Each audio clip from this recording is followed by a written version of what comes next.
Hello, everyone, and welcome to Moms and Murder, a true crime podcast featuring myself, Mandy, and because it's the last show of the year, I have to say, dear old Melissa. Hey, Melissa. Hi, Mandy. How are you? I'm doing really good.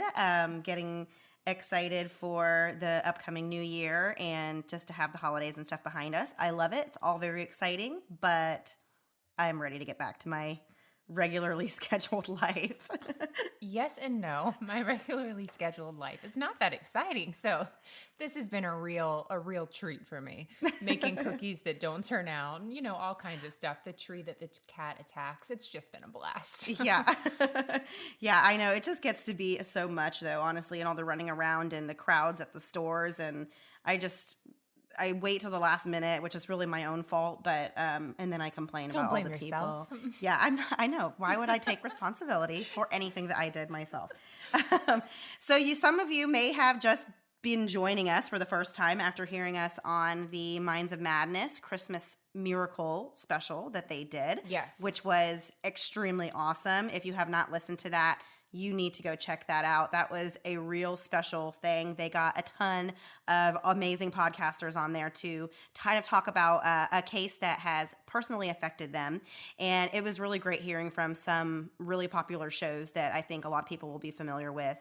Guys, Rabia was on the episode we were on. And that's really all I have to say. It was just the light of my whole year. It was the Thanksgiving miracle just continued for the rest of the year for us. Yes. It was amazing. Yeah, we've had a pretty crazy, incredible last month or so. We have. And Beck and Tyler were so kind to have us on because it's basically which one of these things does not belong, which one is not like the other.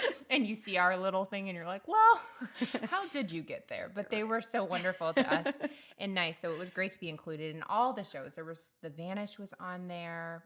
Court Junkie. There's so many. You'll have to go check it out. There was a lot. Yeah. Lots of surprises in store. And then at the end, they had a lot of greetings from different podcasters. And I know. It was just really, really great and well done. I could go and talk about that for like the whole hour that we have you here because it was that good. Yeah. So but I'll tell her to it shut out. up. So just listen to it. It's great. So another thing that we wanted to do, which was really funny, we first want to welcome anybody who's new who may just be starting to check us out and welcome you to Moms and Murder, which, like you probably figured out, is not quite like other true crime podcasts. Right. Not that we don't love all kinds of true crime podcasts. We do. We listen to all of them. But our show is a little bit more lighthearted and just kind of silly. We try to keep the facts straight here, but we get a little silly. We don't take ourselves too seriously. We don't take ourselves too seriously. We do get the facts straight, Mandy, as much as we possibly can. We are not fake news, but we are very respectful of the victims. But sometimes these criminals get themselves in all kinds of shenanigans, and we're going to make fun of them about it. And sometimes there's just funny elements about a case, like somebody was in reality TV or just anything that or they're from Florida. Or they're we get from a Florida. lot of that. Yes. So we actually got a funny review earlier this week, and we were kind of scratching our heads. It was a 2-star review. We never really talk about reviews on our show. Yeah, it's just not our thing. But this one was so funny to us that it just made us laugh so hard.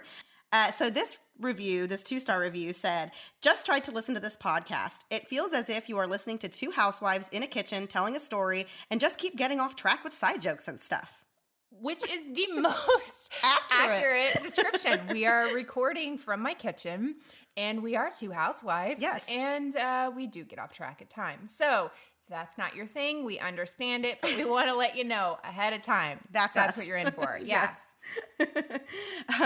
So that was kind of a funny little thing that we wanted to share with you guys. But we have a kind of short case for you guys today. It is Christmas related. This episode will be coming out the day after Christmas, although we are recording it a few days before Christmas. So on Merry Christmas, Adam, as my daughter likes to say. 2 days before Christmas. Yes. So we are going to just get right into it now that we have blabbered on for a few minutes. I will go right into the story of Sameena Imam. So it was Christmas Eve in 2014 in Coventry, Wales. This is our first time doing a case outside of the U.S. Mm-hmm. And Sameena Imam was finishing up her shift at Costco, where she worked as a marketing manager. It was around 4 p.m. when Sameena left work, stopped by a store to pick up a bottle of Bellini, and set out to have a 2-night stay with her secret lover at the Malmaison Hotel in Birmingham. This trip was going to signify the start of their exclusive relationship because Roger had led her to believe that he was going to leave his long-term partner for her. Sameena was a successful, happy 34-year-old. Loved by friends and coworkers, she was described as bubbly and joyful. It appears the only real problem in her life was that the man she loved, Roger Cooper, who worked alongside Sameena as a Costco warehouse manager, was seeing 2 other women. The situation was made awkward by the fact that one of Roger's other lovers also worked at Costco. Sameena was under the impression that Roger would eventually leave his other partners and become faithful to her.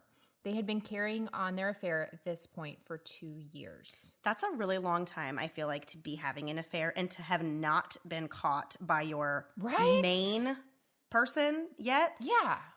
I don't know how. And then the other thing I have is he had 3 women he was balancing. Did you see him? I did see him. I didn't think he was terrible looking. I don't know. A mugshot's usually not your best. It's not your best day. There's one guy that had a mugshot. Did you ever see this? And he was like the most handsome man in the entire world. He had this like beautiful skin, blue eyes, and people were trying to get him modeling contracts. And I think he went to jail for like robbery or something. Yeah, I do. I know exactly the guy you're talking about, and it was really weird you can have a good one. Yeah. Well, I guess some people just look great no matter what. But I did see that one, and it was kind of weird and gross how like all the women were like, "Oh, like I would write to him in jail," or that's not what they were saying. They were not saying I would write to him in jail, Mandy. I'll get a postcard for him. Let me buy a stamp. None of that happened. Also, lots of giggles on the show. Anyway,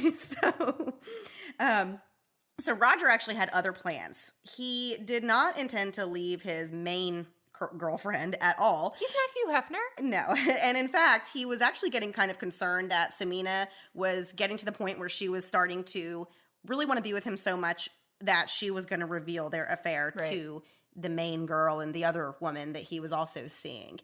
And of course, Roger just couldn't have that because he didn't want to be found out from having this affair. He wanted to keep seeing his long-term partner and I guess just have his cake and eat it too.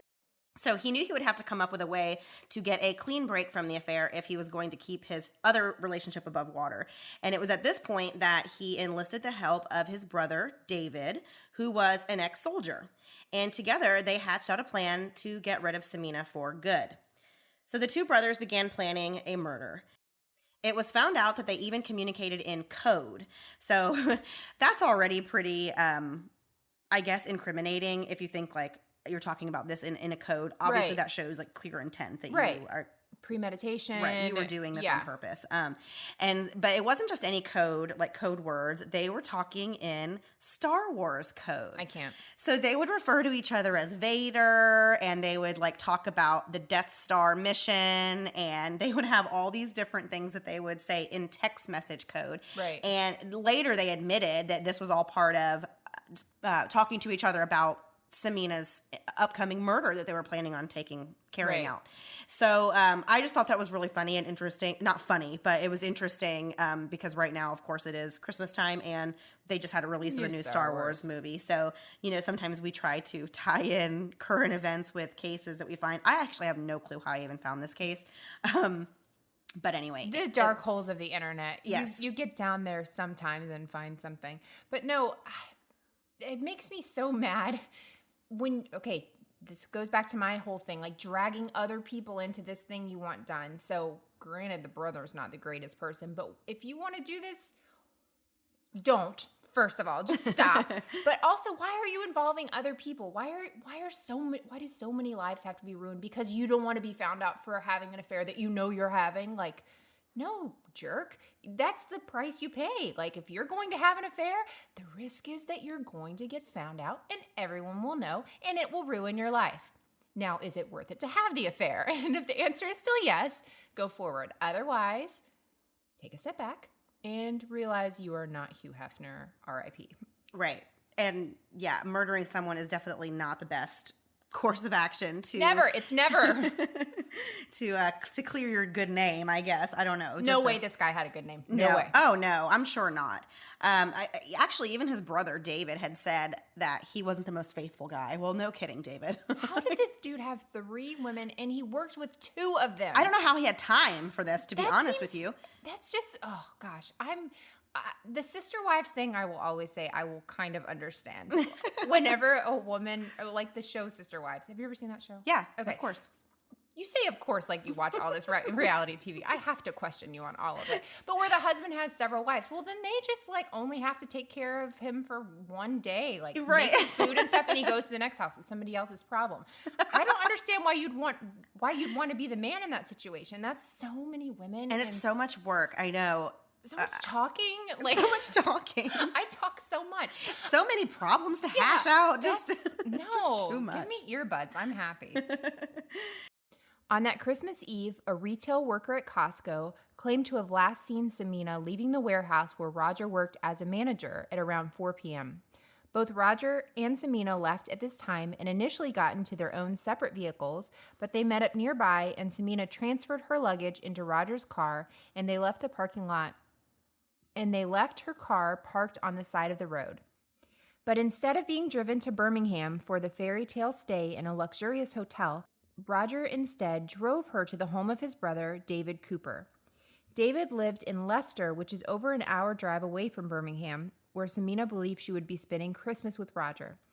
It is unclear what Sameena was told about the trip to Leicester, but it is thought that she believed she would be going for a quick Christmas visit before they headed off to Birmingham. On this drive to David's house, Sameena spoke to her sister on the phone. She checked on the health of her mother, who had recently had surgery, and she told her sister that she would arrive at the family's home on December 26th for the family Christmas celebration. Here's another thing I don't understand.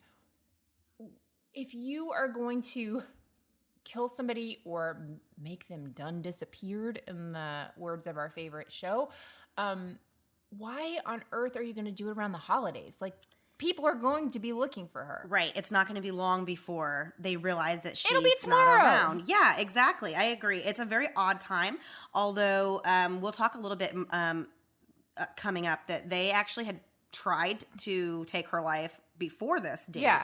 They had actually been planning this already for over a month, and they had made multiple attempts already on her life, which was proven by their text message and Star Wars code that the police ended up digging up later. This is another reason for me to hate Star Wars. Right. I know. I didn't need it anymore.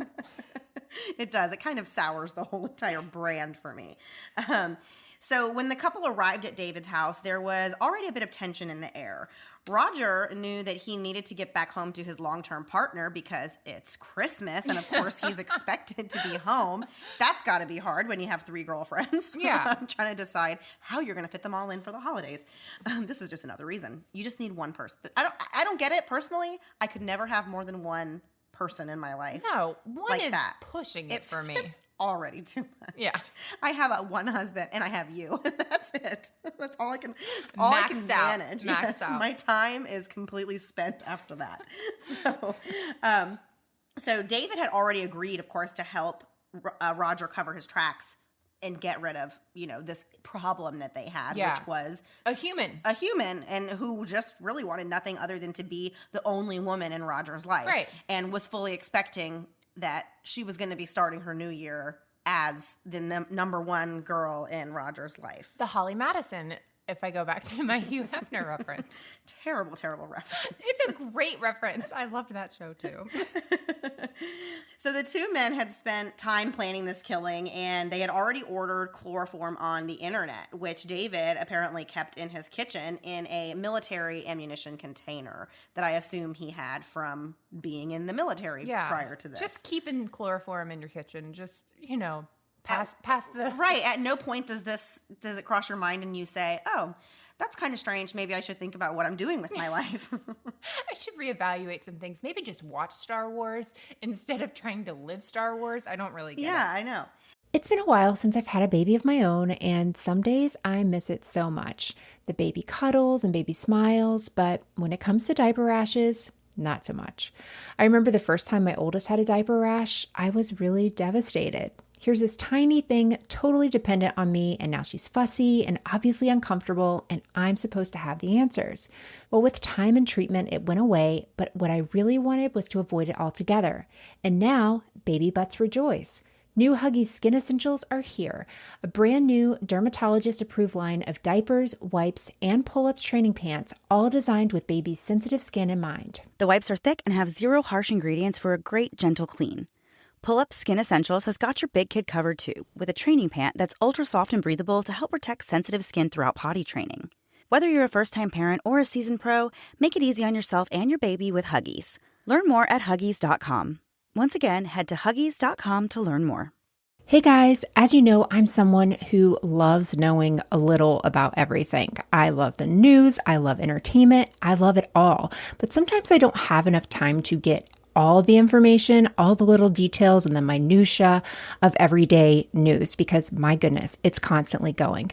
But thanks to the Newsworthy podcast, I can get all I need in little bite-sized pieces. So if the stress of the news is getting you down, but you still want to know what's going on in things like the election, check out the Newsworthy. And in these 10-minute episodes, they're just on-the-go listening. I can listen to it quickly on a walk, on my way bringing my kids to or from school or one of their activities. When I'm in line at the grocery store, there's never a wrong time to listen to the Newsworthy. But if you feel bogged down by the news and kind of the negativity of it, but you still want to be informed on what's going on, the Newsworthy is the place to do it. Erica at the Newsworthy is an independent journalist, and her team does really all the hard work and research for you. I love that the episodes are so well-rounded, and there will be fun stuff like tech or big stories, but the way Erica gives this, efficient and neutral overview of the news, and in just 10 minutes each weekday, it's perfect. Just search The Newsworthy in your podcast app or go to thenewsworthy.com to start listening. Again, search for the podcast The Newsworthy, 2 words, The Newsworthy, to make staying informed easier and more enjoyable every weekday. So at some point after the couple arrived at David's house, Roger left Sameena there. Allegedly to make a run for it and go home to his main girlfriend. So naturally, he did not want Sameena to know where he lived. So supposedly, David was just supposed to keep her distracted and busy while Roger made a getaway. Well, what would be the other plan? I mean, you're just going to leave her there indefinitely and hope she doesn't know how to use a phone and get out of there? I don't understand. But also, I thought it was interesting. I didn't even think about that he doesn't want her to even know where she lives, so she can't tell. Like, couldn't she have gone into his personnel file and found his address if she wanted to? I don't know. Although I guess I don't know. I really don't know what the Obviously, dynamic he wasn't is. giving this information up, but it just Right. seems like that would be an expensive affair to Continue having. If you're not having it at your home and you have 2 other people, that's a lot of traveling. I wonder if he took mileage on that. So when Sameena realized that Roger was gone, she became very agitated and started complaining to David, just going on these gripes about how they're supposed to be spending the holiday together. She's really upset that he is, trying to ditch her, and this is not panning out the way that she had intended for it to pan out, where she was just going to be spending this wonderful weekend at this luxury hotel that she had booked and paid for, by the way. Stop. Yes. No. Yes. No. This poor woman. I know. So David claimed that he had attempted to talk her down and calm her down and offered her some tea, asked her to please just go sit on the sofa, said that he was going to call Roger and get it all sorted out and get him to come back or whatever. None of this makes a lot of sense to me. And there wasn't really a lot of information on this. I was kind of unclear on this part because it was all done. I had to gather all the information through actual news articles. So not all of them mentioned exactly what details were. I had to kind of piece it together. But to me, it seemed like he had just tried to ditch her and leave her there. Right. And then she, of course, got really upset about it, as one would. Sure. And, of course, at this point, their plan to murder her has already been put into motion. So when David tells her that he's going to go to the kitchen to get the phone and call Roger, Really, he knows that's not what he's going to do. He's just trying to get her to relax on the couch while he goes and fetches the chloroform, which is exactly what he does. He goes into the kitchen at this point while she's in the living room complaining and pours some of the chloroform on a tea towel and takes it back into the living room. So, of course, his plan is going to be to get her to breathe in this chloroform somehow. So he actually said that he just wanted to use the chloroform to, quote, shut her up because she was making a lot of noise and his walls were really thin. So he didn't want her to make a scene, and he was going to try and buy some time to figure out what to do. So he was just going to simply chloroform this innocent woman and then figure it out from there. I don't really get How it. do they have Star Wars code, text messages, and then they get to the point of actually committing the crime and they're like, oh, well, actually, there's no plan here. There's just Right. you drive off into the night and hopefully nobody hears her screaming in my house. What? That just made no sense to me. And and for people who have been planning this for a month, you'd think they would have had a little bit better of a plan. I know. I mean, granted, don't plan murders, Right. for goodness sakes. That's not what we're saying here. Not what we're saying. It just doesn't make sense that you'd be willing to kill someone. Like, they lose their life, their family's lives are ruined. You're risking going to jail, and your plan is, oh, wow, she's complaining, and now I should quiet her down with this, chloroform I just have sitting in my kitchen? Come on. So David said he thought it would be okay to use the chloroform because he, quote, saw it on the telly, which is my favorite phrase. I love saying that. I know, I love that. And because his walls were thin and he didn't want her to make a scene, he thought it would be a really good idea. It wasn't a good idea. No, so much not good ideas. He said he poured a little of the chloroform onto a tea towel and held it over her face for several breaths.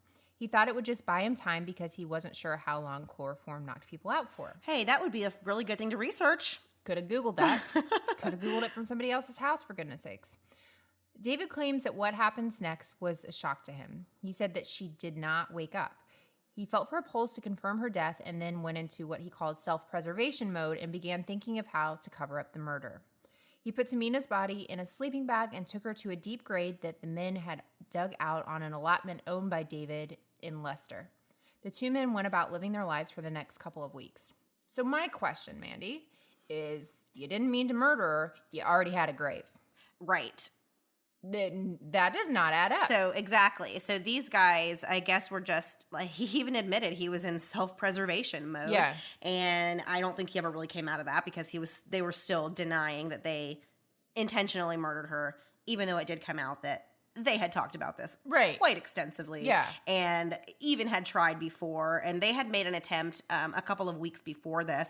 And for whatever reason, it wasn't successful. And it's just really sick. I feel like whenever people like go to this length to plan it and then make multiple attempts, and then even it's like, well, after your first or second attempt on someone's life and it didn't work, don't you stop at any point and think, like, maybe I should rethink this whole thing. Yeah, maybe this is not the right thing to do, or this. It's not you, it's me. I should stop this. Exactly. Yeah. At any point, they could have, either one of them could have said, this is not a great plan. Let's think of another plan for fixing this mess I'm in with having all these affairs and everything that doesn't involve killing someone. All that I did myself. He did all of these. Exactly. things. That's the part that's so maddening for me. It's like, you did this to yourself. Don't, I feel bad for this poor woman who got caught up with this guy. Right. But it's like, no, he was totally responsible for all of this. When Sameena did not return home for her family's Christmas celebration, she was reported missing, and police began searching for clues that would lead them to her.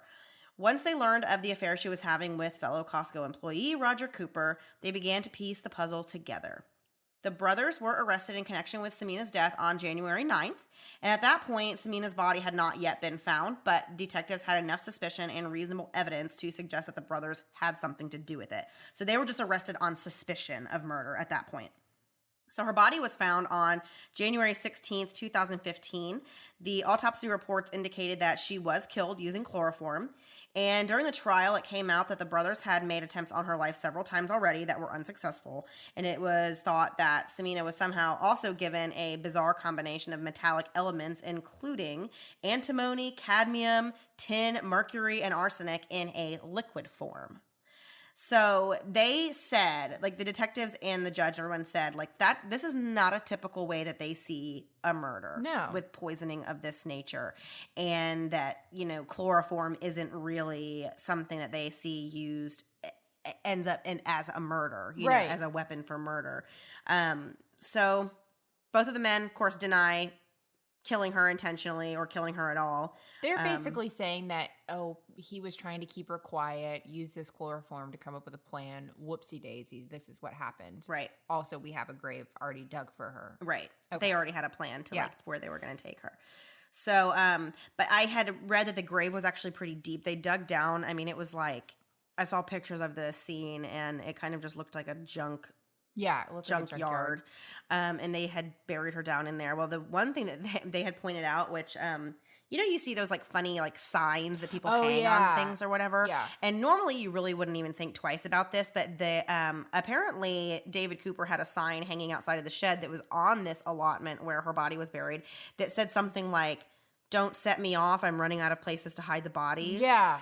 And so that's just one of those things. I mean, I feel like you see those kinds of signs Yeah. or whatever. It's just like I guess somebody finds it funny, Yeah. like those kind of things. Right. I would never personally have a sign like that just because I mean, I would never want to be, I would be terrified that I would somehow they be suspected of murder and somebody would point to this sign. That's how my brain exactly. thinks. It's just not a good idea to have signs like that. I don't even like the signs that sometimes you'll see people have signs that say like, "Oh, this house protected by a pit bull and a Smith and Wesson" or something like that. It's like, don't show all your cards like that. That's just not a good idea. Don't advertise what you have. So anyway, signs. I'm a no-go on signs. Don't have signs for anything. No go.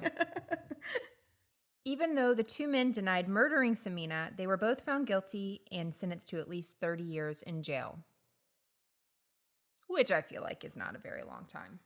I don't know the rules of We don't know the rules of anything. no, so. I definitely don't know what the rules are over there in the UK as far as sentencing Right. goes. I think they're a little bit more lax than over here in the US. Actually, I hear that all the time that the US has pretty harsh sentences.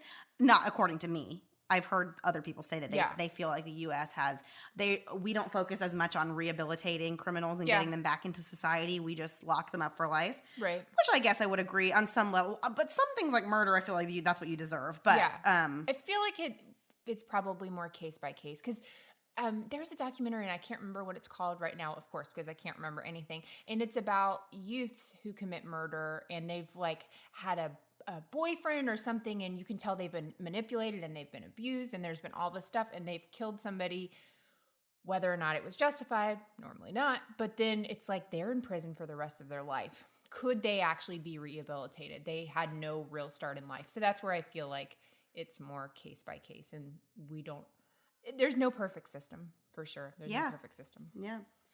So that is the story of Sameena Imam and her very tragic murder on Christmas Eve.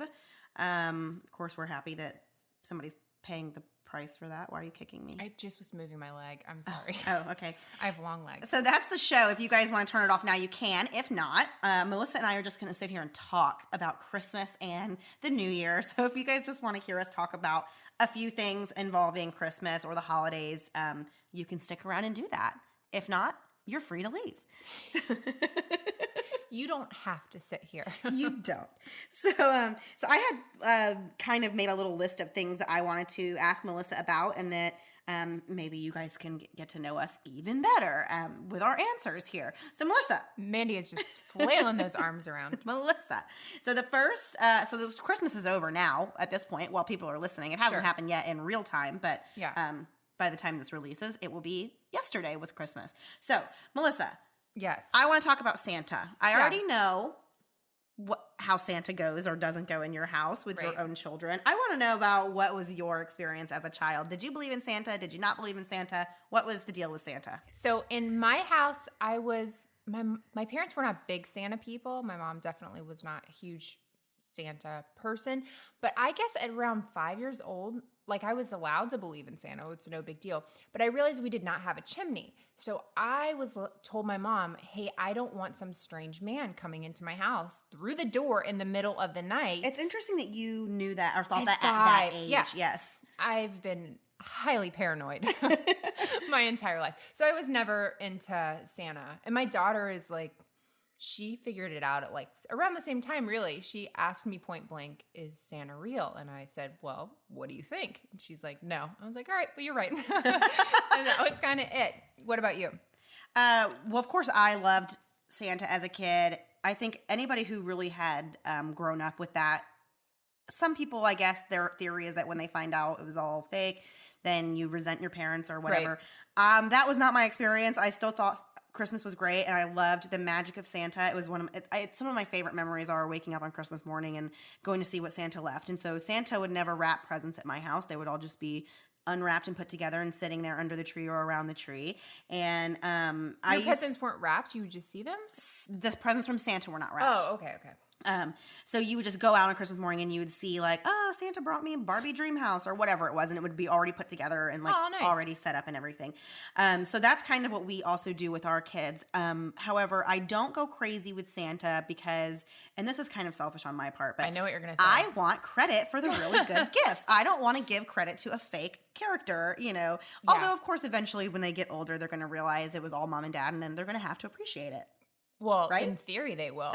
But no, I always tell my mother-in-law, like, who do you want me to say the gifts are from? I'm like, you buy really good gifts. Put your name on it. Yeah, take credit for that. Yeah, exactly. So our kids hang out a lot together, and thankfully your daughter is just the sweetest, and she keeps her mouth quiet and doesn't tell my children that Santa is not real. So I really appreciate that. I think the last 2 years in a row now, I have been convinced that it would be the last year that my oldest son was going to believe in Santa, or he was going to catch on soon enough. And really, I thought for sure this year he would be done with it. Honestly, part of me kind of can't wait because I'm ready just to like give it up, and then all the presents can be for me, and I don't have to do all this like extra Christmas stuff. I can just like everything can be for me and Dad. Right. Like I don't have to worry about all this other stuff. So, but he still is believing, as far as I know. I don't know. Maybe he's figured it out and just doesn't want to say anything because I think it's like, what if you say you don't believe, then do you not get gifts? Exactly. And I mean, my children are 3.5 years apart. So when my oldest figures it out, I feel like it's going to be over for both of them because that kid cannot keep a secret. My son does. My 4-year-old is like excited about Santa. This is the first year he's realized like Santa is a thing. Right. So he like keeps saying like Santa's going to bring him some gift. Luckily, I already bought that gift. He's got like 3 gifts for me and that's one of them. So I'm feeling really good about it. So every day I'm like, what is Santa bringing you? And he'll tell me. I'm like, perfect. Yeah. So here's another question. This one's kind of a little bit more deep that I thought would be a good one for us to answer. What are your thoughts on the way people behave during Christmas time? Do you think people behave differently, or is that their true, genuine color showing through, or do people put on, I mean, I'm talking about as far as people trying to be more giving during the holiday season and maybe they aren't the rest of the year. What are your thoughts on that? Do you think people put on a front at Christmas time? Oh, Mandy, this feels very like Sally Jesse Raphael or something. I just need some red glasses for you. I think ultimately people want to be helpful and want to be generous. I feel like at Christmas it's just like maximized and in your face. So that's the time you're like you make more of an effort, I think.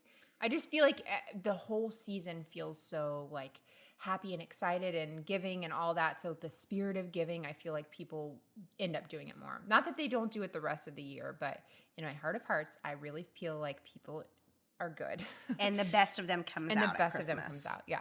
I would agree with that too. And then I also think that during this time of year or during the holiday season, it's also a lot easier to find ways to give. For sure. And so whereas, people might think about that kind of thing during the year, but I also feel like people in general, if they are presented with an opportunity to do something, they're more likely to go ahead and do that. Absolutely. Instead of having to like do the work of seeking out something.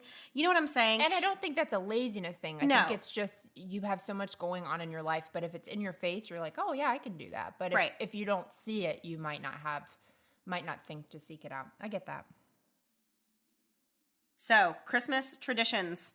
Do you celebrate Christmas in a traditional way, or do you have your own special family traditions around Christmas time? These are not fair questions to me because I'm really a terrible holiday person. So we do stuff like we do the regular Christmas morning, the Christmas Eve, the kids open one gift. We normally go to my in-laws. And then Christmas morning, they open their gifts here. We go to my in-laws and do something else. We have coffee cake over there. Or yeah, is it coffee cake? Coffee cake. My daughter loves it. And that's like been my husband's tradition his whole life. And so we kind of carry that on. We do make cookies, which I told you what happened with our cookies today that we made, which is why I'm not a baker. Somebody changed the recipe online, guys, from a quarter or a half a cup of butter to 2 cups to make eggless sugar cookies. Well, I should have thought twice about it, but I didn't. And now I have like butter, just butter with with flour on my hands. So that's like our big things. What about you guys?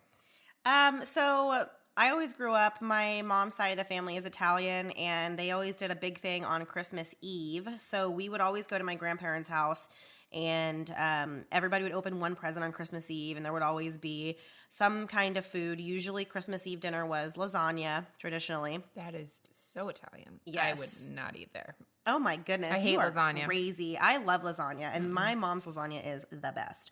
I'm actually making it this year. Oh, nice. Because I'm actually making that this year in place of Christmas meal, because I am so tired of cooking meals that I am just skipping the big Christmas. Yeah. You know, we're not doing the ham and all the green beans and all that. I feel like we just did that at Thanksgiving. I don't really You want to told do me it you didn't again. eat ham at Thanksgiving. Ham is a Christmas meal. Well, it is. I didn't eat ham, but I feel like I just did the whole big meal thing, you know, cooking at month ago. Thanksgiving. Exactly. And let's be honest, I just don't need to eat at all right now. I feel like I've gained so much weight this year over the holidays. I'm just so over it. So I'm going to eat lasagna instead. Yeah, Pretend this like seems that's like a diet real friendly. good plan. No way that'll go wrong. So we do that. So this year, actually, Christmas Eve is just hanging around with the kids, just my husband and I and the kids, and they can open their Christmas pajamas and wear those to bed, and that's basically it. And then Christmas morning, of course, we always have a nice big breakfast. Usually it's cinnamon rolls and scrambled eggs and like the whole 9 yards, because I love breakfast food.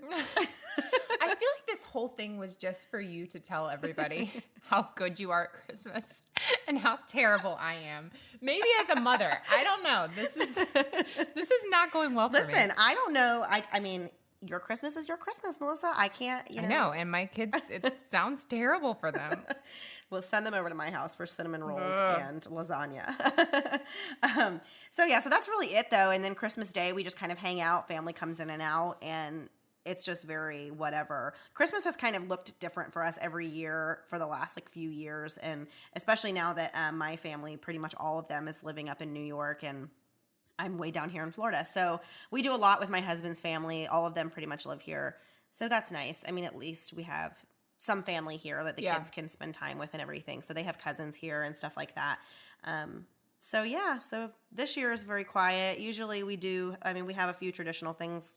We watch the, we watch Santa Elf. Tracker, and you watch movies. We watch the Santa Tracker. We put out reindeer food. Him. Oh my gosh, no. We made reindeer droppings, which are like this chocolate balls. Adorable. Yeah, they're delicious. So ours is basically a sarcastic Christmas. Yeah. All right, so that's enough about Christmas, because Christmas is now over. So, Melissa, let's just talk about 2017. Obviously, both of our favorite parts of 2017 was starting this wonderful podcast, meeting all of these wonderful people, and getting to hang out with each other more, right? The first two I'm going to agree with. The bottom one just happened. So, what was your favorite part of 2017? Well, for sure, having this cool podcast. The neatest thing that happened to the show, I thought, this year was just getting Josh Mankiewicz on. Yes. And because that's not a dream we even had, and it happened, and it was super cool and lots of fun. And I think it built our confidence up a little bit, and we might actually be a legitimate show. Maybe. Jury's still out. out. Jury's still out for sure. But people are like, wow, they had Josh Mankiewicz. Maybe they're not just two women sitting in their kitchen, but we still are. Right. But no, I feel like it made me feel better about what we're doing. That we could be doing something. This is the real show. Yeah. People are actually listening, and that it's really nice.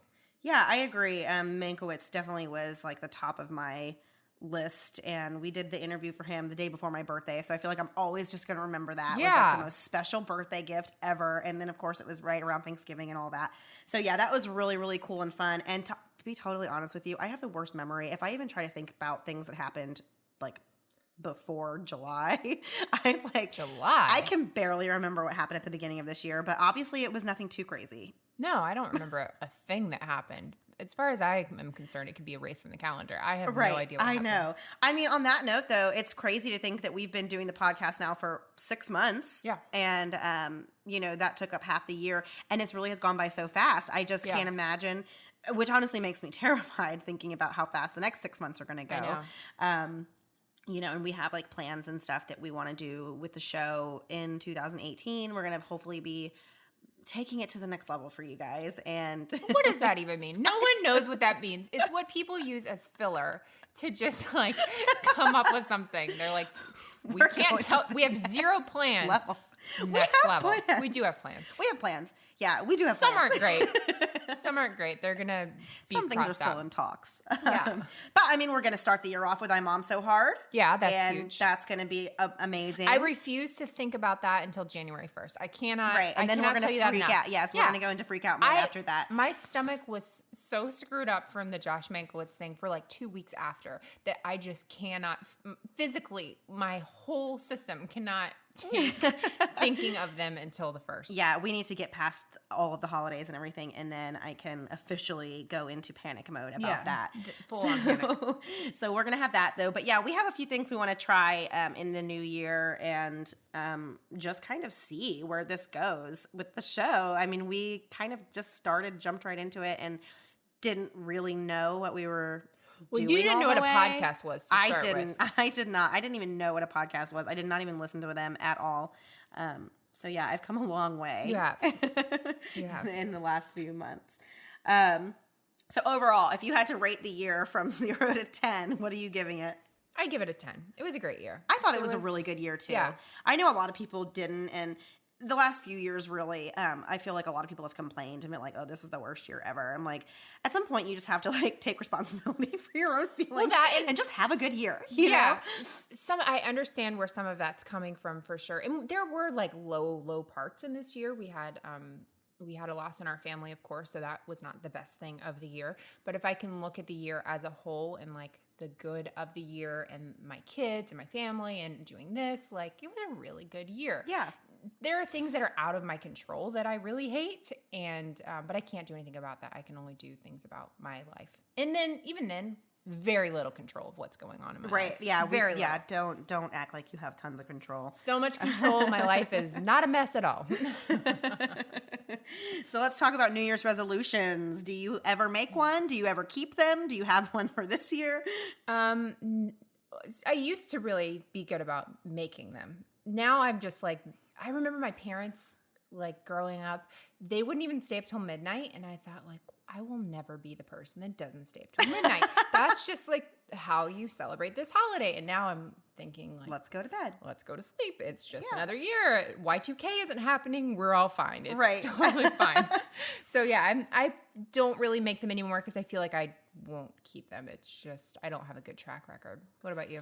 So I am the same. I actually am good at making them and even keeping them for a little while. So I always enjoy the first like 4 months of a new year because I'm usually pretty good about 4 months? You can do it for 4 months? I'm telling you, and I really wish 4 I could days. just keep it up for even longer than that. But I always make the typical ones that everybody makes. I want to get healthier. I want to do this. I want to lose the last 20 pounds that I've been saying I'm going to lose for the last 20 years. Okay, like just things like that. So, Postpartum baby weight from 4 years ago. yeah, seriously.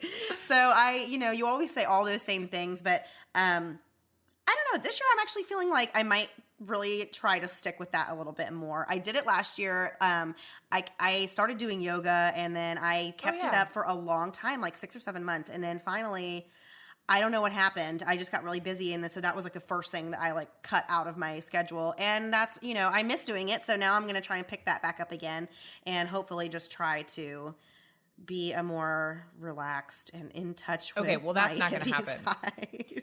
No, I will not let that happen. No. Yes, I you will. did yoga twice and I almost died. hurt me so bad. You have to get through it, and then it gets better, and then it turns into, everyone who starts doing yoga and sticks with it, they end up loving it, and they end up becoming like a yoga guru. Well, isn't that the point of anything? If you stick with it, obviously you love it. And if you quit, you hated it. I feel like that just makes sense. Well, sometimes when you quit, it just means you're too lazy. Well, in my case, anyway. Yeah. Well, that could also be I should have been able to find the time to continue with it. I went to a Pilates class once, and I thought that would be kind of cool. And the instructor was literally 9 months pregnant. She was ready to have a baby any day, and she was doing most of it, anything she was allowed to do. And she literally came up to me and said, "Ma'am, are you okay?" I was like, "Please keep going, please keep going, please keep going." I was so humiliated like several times. I could not do anything in that class. I'm too long and lanky. No, see, I would never go to, but this is the same reason. I can't go to a gym. Free. I can't go to any kind of class like that. I have the worst social anxiety over situations like that. I do not want anyone to see me exercising. Nope. I don't want anyone to see me like failing at things that I'm trying to do, and I don't want to look like the idiot who like doesn't know what they're doing. So the only way I'm ever going to go to any kind of class is if I'm already really good at whatever the class is for. Right. So, because I want to be the person that's like, look at me. I'm like the best at this. You are a jerk, and you're the reason you won't even go to those classes. Well, exactly. You are the reason. Exactly. Oh my exactly. goodness. I know. Well, I'm learning too much about you. This is not good. Not good at all. Did you have a favorite TV show this year? I guess I would say Mindhunter probably topped the list for me and most people. I thought it was so good. I loved the show. There was another one. If it's Wormwood or It's Woodworm. not. No. Gosh, now I gotta remember. Had Jason Bateman. Oh, I know what that is. I only started watching part of that. Hold on. The one where they were laundering money. Yeah. Yes. Okay. I can't remember It's the name like of it now. Breaking Bad-ish. But I don't- Ozark. Yes. I don't watch a lot of like trash TV like you do. So why don't you tell us what your favorite television show was? If we're going trash TV, my favorite is 90 Day Fiancé, behind the scenes, 90 Day Fiancé, 90 Day Fiancé, Where Are They Now? Happily Ever After, 90 Day Fiancé. They make me feel so good about myself. It's similar. Yeah. I just feel like their lives are steaming piles of garbage. Mine's better than that. And so that makes me feel really good inside. You're the worst. Okay, you're making fun of me course because I I don't want to go to classes unless I'm the best. But here you are saying that you watch these people on television because They're terrible and I feel better. Yeah. Exactly. we're both I awful. will never watch a Martha Stewart show. I will never watch anything that like everybody's got it together. That's not interesting to me. I don't need it rubbed in my face. Thank you very much. No, But if no. your life is terrible, I am front and center to watch that show. But I would expect they would watch me too because I'm a mess. So it works out fine. Of course. Yeah. I can't think of any real shows that I really watched this year. My goal for this new year, Patreon, we're going to try and do something where we make each other watch one of our terrible shows and report back on it. Because I want Mandy to watch Parks and Rec. She uses Parks and Rec gifts on the internet like she owns them, and she has no idea what they're from. It drives me insane. And you want me to watch some sort of wormhole, like weird. I don't know. Because I have to Tinfoil hat thing. Yes, I have to get Melissa to start getting into some of my crazy conspiracy theories. We can't both be conspiracy theorists. That is like nobody wants to listen But to you that. have to entertain the idea of them. You have to at least know where I'm coming from, even if you think it's crazy. Some of them I think are crazy too, but they're like fun for entertainment. So I'm 90 not. Day Fiancé. We'll see. So we have to swap entertainment and see what we think about each But other's forms of entertainment. the problem with me is if I hear something, I automatically believe it. That's just the way my brain works. If you can present it with like dramatic enough music and some like seemingly important person says that's true, I'm on board. I get it. I'm 100% in that board. But then if you show me the flip side of that, I'm going on board with that too. So my brain does not do a lot of thinking for itself. So I'm that terrified. is not something you should admit. I know. I'm terrified to watch something and then start believing something crazy that you do. One time you and I were talking to my sister, and it was like a full 5 minutes of you guys going back and forth on conspiracies that I didn't think either of you believed in. I didn't even think humans believed in them. And you guys kept going off, and I was legitimately terrified. I felt like I was in the Twilight Zone. I know. Your sister's the best, honestly. She is. You just need to have You need to swap opinions with her on conspiracy theories, and then I would be a perfect human. basically. I feel like this whole thing got really derailed. This has been like 30 minutes of us yakking. Okay. Well, we are going to stop yakking. We just wanted to put a little bit of us talking at the end of this episode. We'll probably never do this again, but Never. But just for something for the end of the year for you guys. Hopefully you enjoyed it. I mean, it's You literally probably just us aren't even talking. hearing this anymore because Probably you had not. brains and turned it off. But actually, it was a good little preview of what we're going to try and do a little bit on our Patreon episodes. But this is kind of a preview of what we're going to hope to do on some of the Patreon exclusive stuff. More conversational, us rambling. People like it, they love it or they hate it. Right. And they will tell us they hate it. So if you don't want to listen to it, then just don't. No one's forcing you. And you don't have to leave a review. We're About fine. it. Yeah. We know what we're doing here. We know we just yacked for 20 minutes. Right. That was our intent. Yeah. In case you thought it was an accident. My life is an accident. This was not. So, okay. Well, I hope you guys had a wonderful Christmas. Yes. Have a happy new year. Happy New Year, definitely. And we are excited to see you guys in 2018. Bye, guys. Bye. This is Brianna and Kelly. From Murder Dictionary Podcast. We go from A to Z, exploring different topics or motives each week. We've covered axe murder, killer kids, necrophilia, and occult murders. Murder Dictionary gives tons of facts and details, balanced out with humor. If you want a true crime and chill, or test your trivia knowledge with our serial killer games, Or if you like lesser known cases you may not have heard before, check out Murder Dictionary Podcast. Thanks so much for listening to the Moms and Murder podcast. Make sure to check back with us next week for a new episode. You can also find us at momsandmurder.com, where you can connect with us via social media. Please make sure you subscribe and give us 5 stars, because giving us 4 stars would be a crime. Thanks so much.